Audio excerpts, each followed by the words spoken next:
Get ready to be inspired by the great things happening in rural education. The Rural Scoop will bring you new ideas and innovative solutions. We'll dive into education issues and we'll highlight what's working in your rural communities. You'll hear from a variety of educators, administrators, professionals, and others who will provide relevant and engaging content in each episode. And now, for a special episode recorded at the Arizona Rural Schools Association Conference, here's your host, Ty White.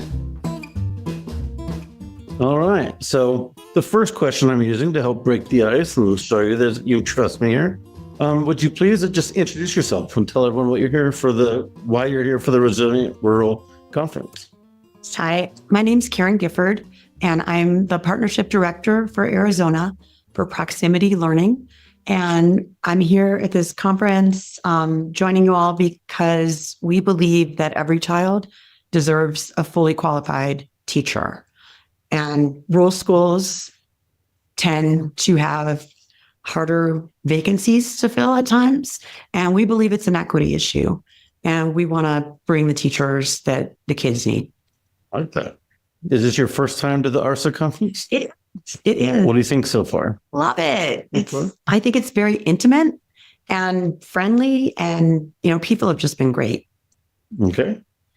What do you want to tell, for our audience here, what can you share with our rural schools and our rural leaders? I think what I'd like to share is our solution to filling those critical vacancies. In Arizona, currently, 1 in 4 teachers are absent from the classroom as far as certified, fully qualified staff.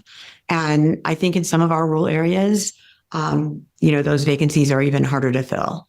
So we're coming with a solution that provides live instruction, enhanced virtual instruction to students who need advanced math or even just, algebra. Sometimes that's hard to find. Can you tell me what that looks like? Sure. Yeah. Well, of course, if you're relying on a teacher to be entirely virtual and the students to be in the classroom, we also need to have an on-the-ground facilitator. And that's typically a district personnel, and it's typically a classified staff, maybe an instructional assistant. And that person is trained to facilitate that classroom, to be that virtual teacher's arms and legs. Okay. So, to do the behavior management, to help the kids get set up with their computers, anything that they need. And then they become a partner to that teacher. And they really act as a teaching team. What does the expression the rural advantage mean to you? For me, as I told you I was a city girl, but I have been living in Arizona for quite some time, pretty much my whole adult life. Okay. And I have really come to see, and I've worked with rural communities in different positions previously, and I've really come to see our rural educators as really survivors and just so strong. I mean, because they're doing it all. They're doing a lot more multitasking than even a typical educator is, in my view, and from what I've seen.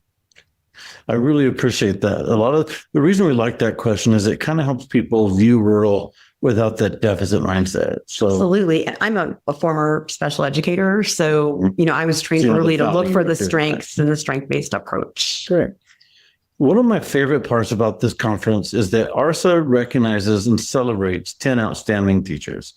All of those teachers have done some special stuff to get here. I know only one gets picked to be the Rural Teacher of the Year. But sort of the self-reflection piece here is, it makes me think about who are the teachers that influenced us and helped make us the way we are. Do you have a teacher you'd like to shout out or recognize? Absolutely. Sister Damien. So I was going to Catholic school in the era when nuns had men's names. So she was Sister Damien, but she was a lovely, she's probably in her 20s, and she was my second grade teacher. And she assigned us to go home and make an Easter bonnet because we were in, Catholic school. So that was okay, And my mom worked 3 to 11 as a nurse, and we had the babysitter from across the hall kind of thing. I didn't know what to do.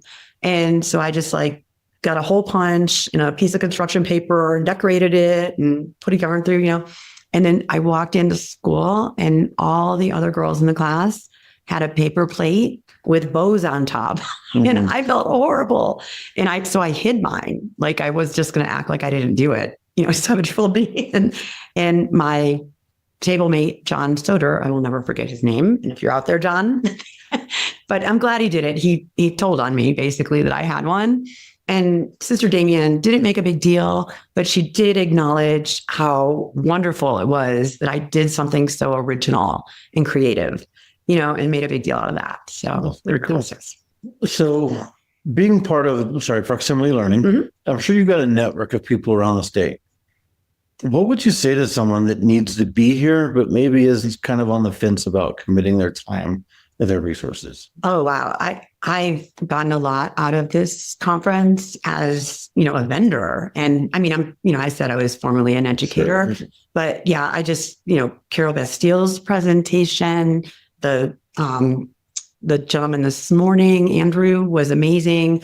And the breakouts that I've looked at, I haven't been able to make one yet, but I think it's a real quality conference. And just the caliber of the vendors that are here is exceptional as well. I've really not been to a regional or state conference recently with, such a strong showing of, really quality people who are helping our educators. Okay.